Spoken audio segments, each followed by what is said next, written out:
é ter aquela maleta cheia de lente, cheia de câmera e tal, tal, tal. Mas cuidado, tá? Essa síndrome de equipamento, de comprar tudo, ela é não só prejudicial para sua criatividade, mas também, principalmente, para o seu bolso, né? Afinal de contas, a gente está falando de equipamentos que não são baratos, e aí você gastar o dinheiro que é suado, que é difícil de conquistar, sem ter uma necessidade, né? Pode levar a gente, inclusive, à falência em casos mais extremos. Opa, tudo bom? Aqui é o William, fotógrafo de casamentos, eventos, para quem não me conhece, fotografo há mais de 5 anos. E eu resolvi gravar essa série de vídeos para ajudar você que deseja se tornar um fotógrafo profissional nessa área de casamentos e ensaios a entrar de cabeça nesse mundo da fotografia e entender, através do meu método, o antes do clique, tudo que, tudo que é preciso, tudo que é necessário para você começar uma carreira de sucesso nesse mercado fotográfico. Tá? E antes da gente entrar no assunto do vídeo de hoje, né, da gente falar sobre o nosso tema, eu quero te convidar para participar do meu canal do Telegram. Se você não conhece ainda o que é o Telegram, não baixou, não sabe como funciona o aplicativo, né? O Telegram, ele é um aplicativo, um app, igual, bem parecido com o WhatsApp. Só que ele é melhor, ele permite que eu crie um canal onde eu possa trazer conteúdo, trazer várias sacadas, sem um número limitado de participantes. E no meu canal, o Antes do Clique, eu trago todos os dias, eu trago áudios, trago imagens, trago complementos, né, para dar andamento nos vídeos que a gente traz. Então eu trago alguma sacada no vídeo e lá no canal do Telegram a gente complementa a ideia, né, trazendo às vezes imagens para exemplificar o raciocínio. E para participar é muito simples. Tem um link aqui embaixo, né, do canal, para você ir direto. Você vai clicar no link e vai direto para o canal e vai receber todas essas dicas, todas essas sacadas diariamente.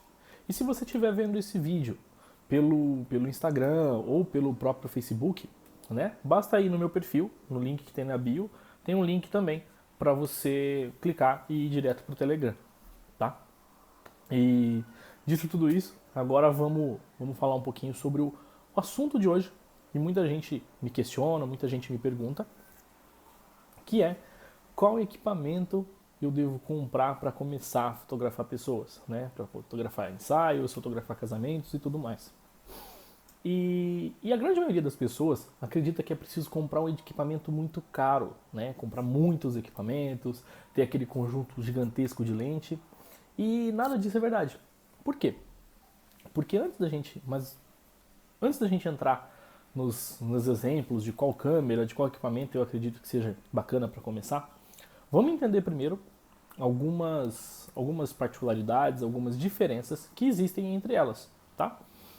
Basicamente, são duas diferenças que a gente tem que prestar atenção, duas diferenças que nos interessam. E a primeira é o modelo dessas câmeras, tá? É, dentre outros modelos, a gente tem vários, mas os dois principais são as DSLRs e as mirrorless, né? São câmeras que permitem que a gente troque de lente. Pensa nesses modelos como se fossem nos carros, sabe? A gente tem o sedã, o SUV, o hatch, por aí vai. E aí, além dos nomes, né, a diferença entre esses dois tipos de câmera, ele não é algo tão gritante assim, mas ele está mais relacionado à construção, ao tamanho, ao peso desses equipamentos, né? Por exemplo, nas câmeras DSLRs, o conjunto delas, o conjunto interno, é formado por uma série de espelhos, de prismas que refletem a imagem capturada para o visor. O que acontece? A imagem passa pela lente, ela passa por esses espelhos e chega até o visor, né? Que é onde o fotógrafo está enxergando. Por ela ter essa construção muito mais robusta, né, cheia de itens internos, elas tendem a ser mais caras em comparação a uma mirrorless na mesma configuração, tá? Numa configuração semelhante. Mas nada muito grande essa diferença, até porque hoje as mirrorless estão ficando cada vez mais caras. Um dos grandes pontos a favor da DSLR é a bateria, tá? Ela é por ela ser uma câmera maior, né? Ela tem uma operação mais mecânica, não é tudo eletrônico nela. Elas acabam durando mais tempo. E só para ficar mais claro, quando eu fotografava casamentos com a DSLR, eu chegava a fazer um casamento inteiro usando no máximo 3 baterias, tá? Eu ficava em média 16 horas no evento, então 3 baterias, tá? E aí depois que eu migrei para mirrorless, esse número ele foi para pelo menos 5 e já chegou até 7 por evento, né? Então só para ver um pouquinho da diferença. Por que acontece? Que a construção da mirrorless, né, igual o próprio nome diz, ela é feita sem espelhos. E por ela ser feita sem espelhos, a imagem vai direto da lente para o visor. Então, ela tem uma melhoria de foco, né? O foco dela é mais rápido, mas principalmente essas câmeras se tornam menores e mais leves. Então, para muitos fotógrafos que reclamavam do peso, do equipamento e tudo mais, elas tendem a ser mais vantajosas. E elas contam com visor LCD. E por esse fato, todo o funcionamento dela é praticamente eletrônico. Tem alguns modelos que permitem você optar pelo funcionamento mecânico ou funcionamento eletrônico e também pelo funcionamento misto, né, dos dois modelos. E essas características, elas fazem a mirrorless consumir muito mais bateria, igual eu já falei anteriormente naquela comparação. E aí, só para adiantar, para dar um spoiler, né, para as câmeras de entrada, as câmeras mais básicas, para a gente começar, ainda não existem opções mirrorless com um valor tão bacana quanto uma DSLR. Mas só para adiantar, então a gente vai falar disso um pouquinho mais para frente no vídeo, né? Vamos focar na segunda diferença entre as câmeras e a relação ao sensor das câmeras, tá? O sensor ele é uma parte interna da câmera que ele recebe a luz para formar a imagem. E aí a gente basicamente tem dois tipos de sensores. Também tem outros modelos, mas os mais comuns que a gente precisa lembrar são o full frame, né, seria quadro cheio, e o sensor cropado. Tanto mirrorless quanto DSLRs possuem câmeras com esses dois tipos de sensor. Tá?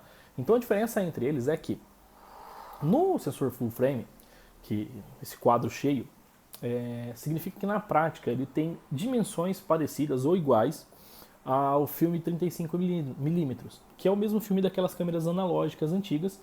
E aí, como o mercado adotou esse tamanho como padrão, né? Então costuma dizer que as câmeras que têm um sensor nesse tamanho possuem o sensor full frame, então elas recebem esse nome.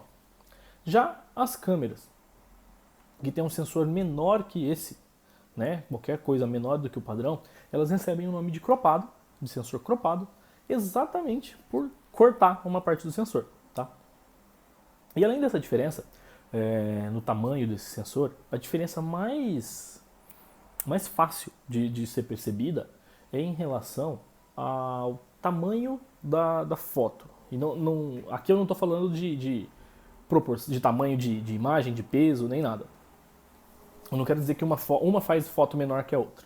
Quero dizer assim, se a gente fotografar a mesma cena com a mesma distância focal, lente, etc., a gente vai ter na câmera cropada uma foto que ela enxerga algo entre 1.5 e 1.6 menor do que a full frame, tá? É isso que a gente chama de fator de corte. Então às vezes você vai ouvir falar, fator de corte da lente, o que é? É por conta disso. Então, por exemplo, se você tiver uma lente 50mm em uma full frame, quando você for usar ela numa lente cropada, se você fazer a conta do fator de corte para 1.6, você vai ter uma lente mais ou menos equivalente a 80mm, tá? E aí um outro ponto a ser considerado é que na câmera full frame, o efeito do desfoque da lente, aquele fundo desfocado e tudo mais, ele é maior. Por quê? Porque ela oferece uma profundidade de campo menor, tá? Já nas câmeras cropadas, esse efeito acaba sendo mais suave. E, por fim, né, para a gente terminar essa parte, o preço tem que ser considerado também. Afinal, uma câmera cropada, ela pode custar até metade de uma full frame. E se a gente considerar o custo-benefício, na prática, o resultado entre essas duas câmeras não é o que vai fazer você ter mais ou menos clientes. Então, se o dinheiro der para investir só numa cropada, compra sem preocupação, porque vai funcionar, tá? Vai dar resultado do mesmo jeito. E antes de você investir sua grana, seu dinheiro aí num equipamento, também é necessário a gente falar um pouquinho sobre as lentes. Por quê? Principalmente porque normalmente nós trocamos mais de lentes do que de câmera, né? Então a gente compra muito mais lentes ao longo da carreira do que as câmeras. E a gente precisa entender só alguns termos técnicos antes de comprar nossas lentes e fazer um investimento às vezes que a gente pode se arrepender, tá? Eu vou ajudar você a entender quais os que quer dizer aqueles números na frente da lente, o que faz diferença desses modelos e tudo mais, tá? Então, o primeiro número na frente da lente é a distância focal. Ele normalmente é exibido em milímetros. Por isso que a gente costuma falar, lente 50 milímetros, lente 80 milímetros, a cinquentinha, né? Cinquentinha é uma lente de 50 milímetros. E a distância focal é a distância entre o centro óptico e o ponto que fica no meio do sensor da lente, no meio da lente, né? O centro óptico é o ponto no centro da lente e o sensor, então a distância entre esses dois pontos é medida em milímetros, que é a distância onde a imagem é formada. Como ela é medida em milímetros, então quanto maior esse número, menor e mais distante a imagem pode ser feita com nitidez. Então, por exemplo, tem uma lente de 100 milímetros, você vai focar um objeto que está mais longe e se você tiver um número menor, por exemplo, uma lente de 35 milímetros, você vai conseguir fotografar um objeto mais próximo e uma área maior, mais aberta, você consegue fotografar com nitidez, tá? Então, só para a gente exemplificar aqui, a gente vai pegar uma lente 50 milímetros, ela consegue chegar num objeto mais próximo da câmera, tá? E uma coisa mais aberta. E se a gente pegar uma lente 200 milímetros, né? Ela já é uma área mais longe e menor. Por exemplo, os fotógrafos que fazem fotos de futebol, eles costumam utilizar lentes 300, 400 milímetros para fotografar os jogos. E é esse número aí que é afetado por aquele fator de corte que a gente falou lá atrás, né? Então, se eu tenho uma lente 850, faço o fator de corte e vejo para quanto ela vai. Na Nikon, esse fator equivale a 1.5 e na Canon a 1.6, tá? As lentes com distância focal de até 35 milímetros, mais ou menos, elas são consideradas grande angulares. Como o nome próprio já diz, elas cobrem um ângulo muito grande, né? Elas são o que a gente comumente costuma dizer abertas, né? Uma lente mais aberta. O detalhe é que essas lentes elas acabam por distorcer um pouquinho as bordas da imagem, né? Então ela dá uma sensação de achatamento na imagem, nas extremidades, só nas extremidades da foto. As lentes que ficam acima de 35 ali e até 85 milímetros, elas podem ser consideradas normais ou simplesmente angulares. Essas lentes elas são excelentes para retrato, porque elas, além de focar o objeto muito próximo, elas não geram distorção nas bordas, ou a distorção é mínima. E aí fica um destaque para 85 milímetros, uma lente excelente para retratos. E por último, a gente ainda vai ter as teleobjetivas ou telefoto. Dependendo do lugar que você lê, você vai encontrar esse termo, tá? Que são lentes acima dos 100 milímetros.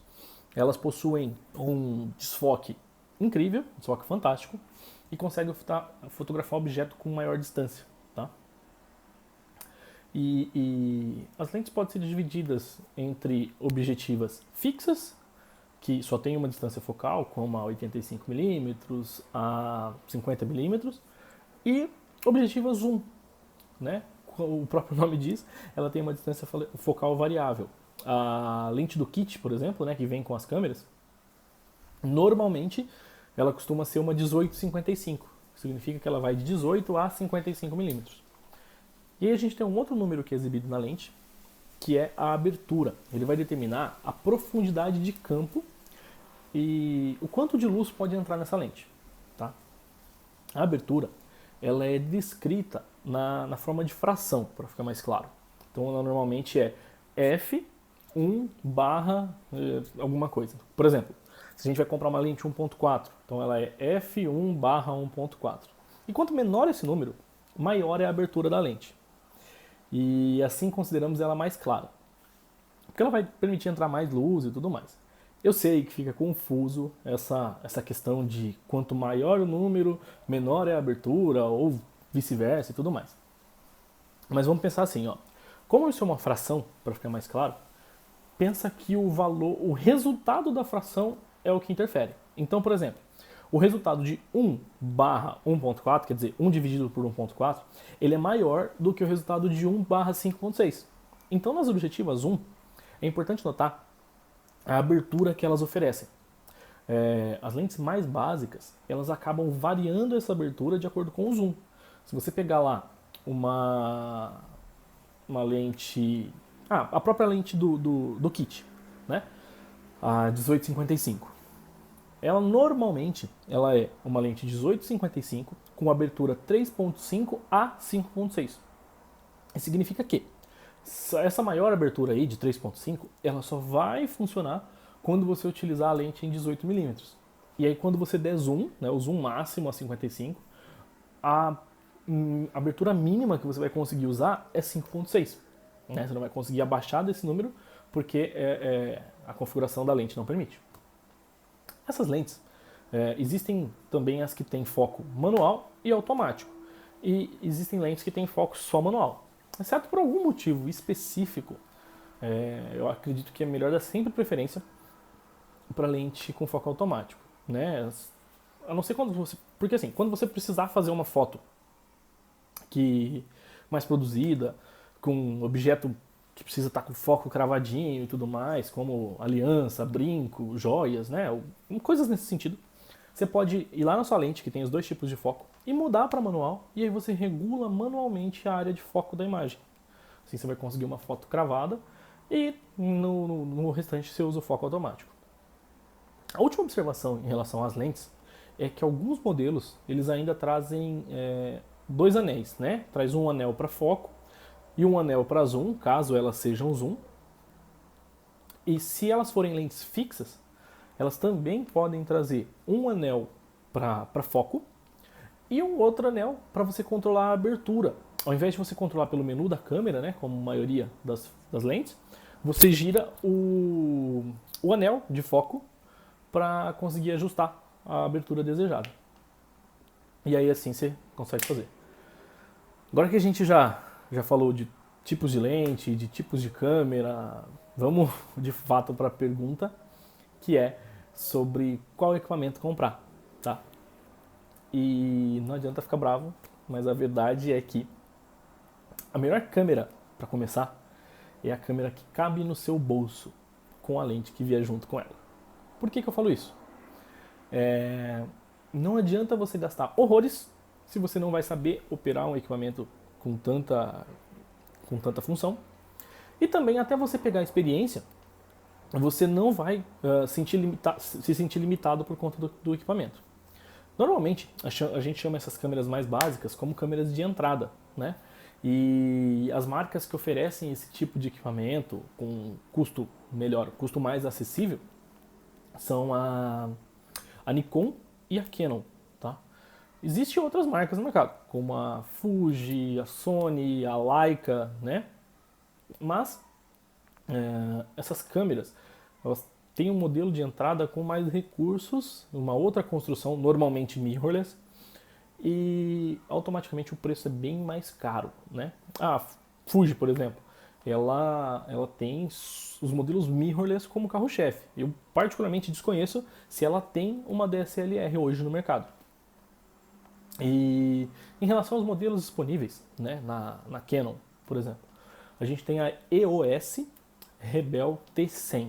Eu pesquisei na internet e eu encontrei esse modelo com a lente 1855, aquela lente do kit.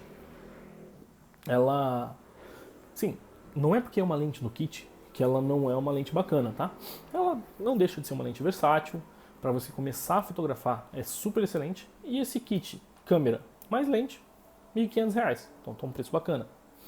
E a Nikon, eu encontrei a D5300, né? Ela também com a lente 1855. Eu encontrei ela um pouquinho mais cara, por R$ 2.000. E o detalhe é que assim, a Nikon, ela encerrou as atividades no Brasil em 2018. Então, eu encontrei ela nova só no Mercado Livre e com a galera que compra equipamento lá fora e revende no país, né? Faz a importação dos equipamentos e revende aqui. Então, se você tiver um valor um pouquinho maior para investir que isso, né? Acima dos 1.500, 2.500 reais, você já está com um valor muito bacana para investir, eu recomendo você buscar os modelos com sensor full frame por tudo aquilo que a gente falou lá atrás, né? Mas não é uma prioridade.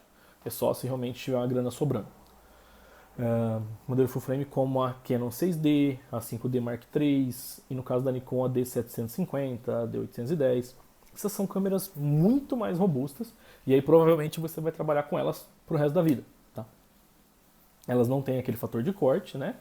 E se for para você gastar uma boa grana, aí eu acredito que vale a pena você considerar a Fuji X-T3 e a Sony A7 III. Essas duas já são modelos mirrorless, né?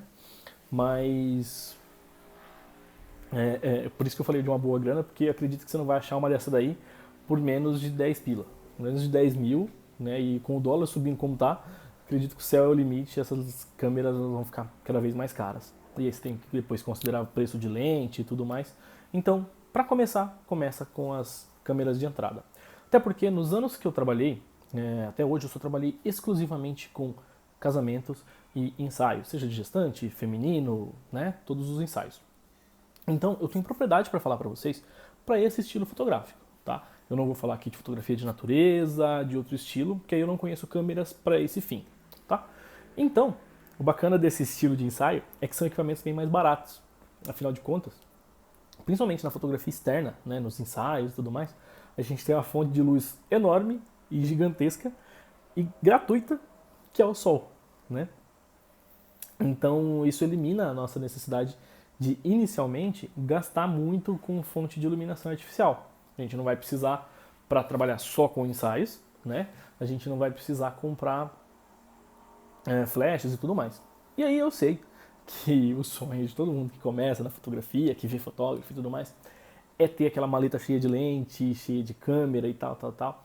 Mas cuidado, tá? Essa síndrome de equipamento, de comprar tudo, ela é não só prejudicial para a sua criatividade, mas também, principalmente, para o seu bolso, né?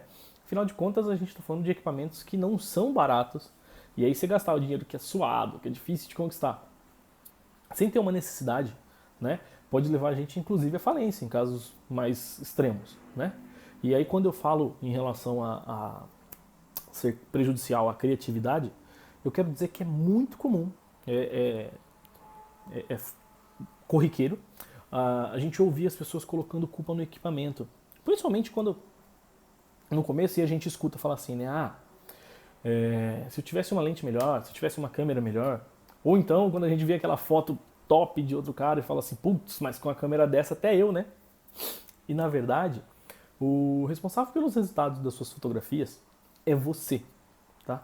E quanto mais cedo você entender isso, mais você vai evoluir e você vai ter resultados incríveis com o equipamento que você já possui, mesmo que seja esse equipamento de entrada, tá?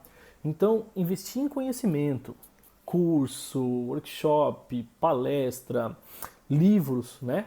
Tudo isso vai fazer com que você entenda todos os pilares da fotografia e você consiga fotos cada vez melhores com o mesmo equipamento. E também vai possibilitar que você possa extrair o máximo que a sua câmera atual, que o seu equipamento atual permite. E aí sim, você vai saber o momento exato de fazer um upgrade, sem gastar dinheiro desnecessário, tá? Que eu acredito que ninguém queira. Com esse set de equipamentos, eu acredito que você vai conseguir fazer todo tipo de sessão externa, seja modelo, gestante, ensaio feminino, ensaio infantil, né? Todos os ensaios externos. Agora, se você estiver perguntando, tá, legal, faço isso com fotos externas, mas e para evento, né? Para fotografar evento. Para fotografia de evento, né, os casamentos no caso, eu aconselho adquirir uma fonte de luz artificial, seja ela flash ou LED. No começo da carreira, eu acho que é melhor investir no flash, porque a potência de luz é muito maior, né, a potência do flash, e ela vai compensar alguma perca de iluminação que sua câmera tiver. Né? De repente a gente começou com uma câmera de entrada, está numa situação extrema de luz, o flash compensa, né? De falta de luz, o flash compensa. Porém, pode ser utilizado um LED para realizar a iluminação. E aí o detalhe é que nesse caso você vai precisar também de um tripé para fixar o LED ou de um monopé e um assistente, né? Um assistente para segurar e iluminar a cena para você. E inclusive foi assim que eu comecei na fotografia, né? Eu comecei fazendo iluminação para outros fotógrafos, um grande amigo que fotografa comigo até hoje, e foi assim que eu comecei na fotografia. E dentro dos modelos de LED, eu utilizo dois, né? Eu utilizo dois Yongnuos, é o modelo YN300, e dá para você comprar ele aí por, em média, R$ 160 cada um. Ele é um LED básico, tá? Ele atende bem a necessidade de iluminação. Normalmente, eu costumo posicionar um de cada lado na cena, para manter ela bem iluminada, com maior ou menor intensidade, mas um cada lado já resolve o problema. Só que você também pode utilizar apenas um para fazer a iluminação do seu assunto tranquilamente. Quando você usa dois, você acaba fazendo a iluminação cruzada, né? E aí, você utilizando um só, você faz ela a 45 graus, funciona perfeito. Agora, se a sua opção for um flash, né, for comprar o flash, existe um modelo da Yongnuo também, é uma marca, salvo engano, ela é chinesa. É um modelo YN560-3. Ele serve tanto para Canon quanto para Nikon, tá? Esse flash, ele custa na faixa de R$ 350, mais ou menos. E aí você coloca ele em cima da câmera, você pode usar a luz rebatida e aí você vai fazer a iluminação correta da sua fotografia, tranquilo, sem perder a foto por conta de luz, tá? Caso você for comprar o flash, um detalhe a considerar nessa escolha é uma função que eles têm, essa função é chamada High Sync, né? Ou velocidade rápida de sincronismo em português. Nas câmeras, a velocidade padrão do sincronismo é de 1/180 ou 1/250 de velocidade. Alguns modelos chegam nessa 1/250. Isso quer dizer que qualquer velocidade do obturador acima disso, seu flash não consegue acompanhar. Por isso que a gente fala velocidade de sincronismo. Ele não consegue sincronizar de iluminar enquanto o obturador abre até ele fechar, está iluminando. E aí, a cortina do obturador abre e fecha antes que o flash consiga iluminar toda a cena. E aí acontece uma faixa preta na imagem, né? A gente tem uma imagem com faixa preta.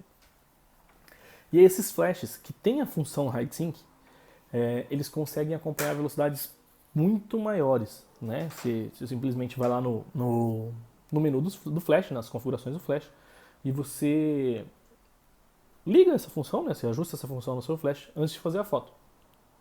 Esse recurso, por exemplo, ele pode ser muito útil se você decidisse fotografar, vamos dizer, fotografar no pôr do sol, né? E a gente coloca o modelo de costas para o sol, porque a gente quer fazer a foto do modelo, mais o pôr do sol no fundo e tudo mais.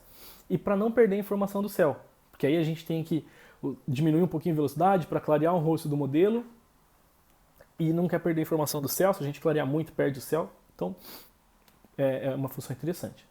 Mas, gente, lembrando, uma câmera de entrada mais iluminação, seja flash ou LED, você vai ter um investimento inicial aí em torno de R$ 2.500. R$ 2.500 tá tranquilo.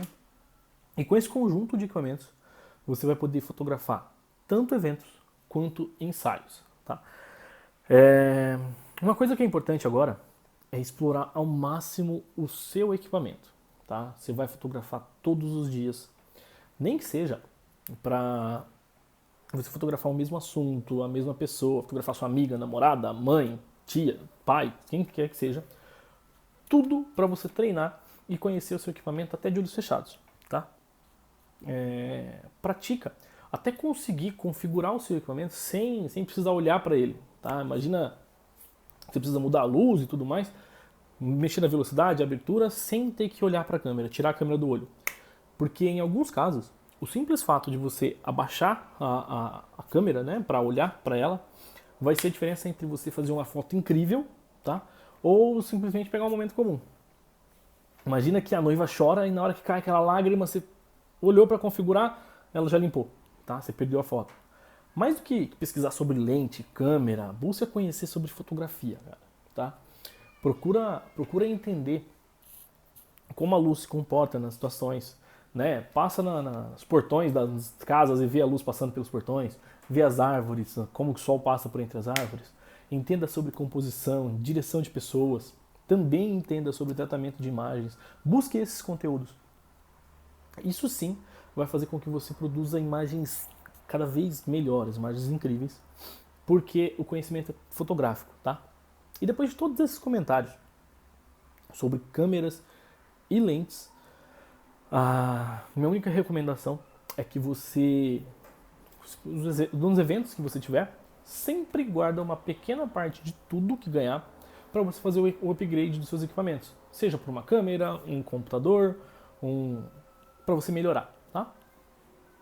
Uma boa lente para você considerar quando for investir é a 50mm 1.8. Essa lente é tão versátil e relativamente barata, ela custa 600, 700 reais, que alguns profissionais fazem eventos e ensaios apenas com ela. O cara faz o casamento inteiro com uma lente 50mm, tá? E assim, vocês vão conseguir ter resultados incríveis com esses equipamentos. Pessoal, obrigado. E aí deixa nos comentários dúvidas, sugestões, às vezes ficou alguma questão em relação a esse assunto de lentes ainda, de câmera, né? Que não ficou tão legal. Manda pra mim e eu vou tentar trazer nos próximos vídeos ou alguns assuntos que vocês querem ver nos próximos vídeos, tá? E mais uma vez, obrigado pela atenção de vocês e até os próximos vídeos.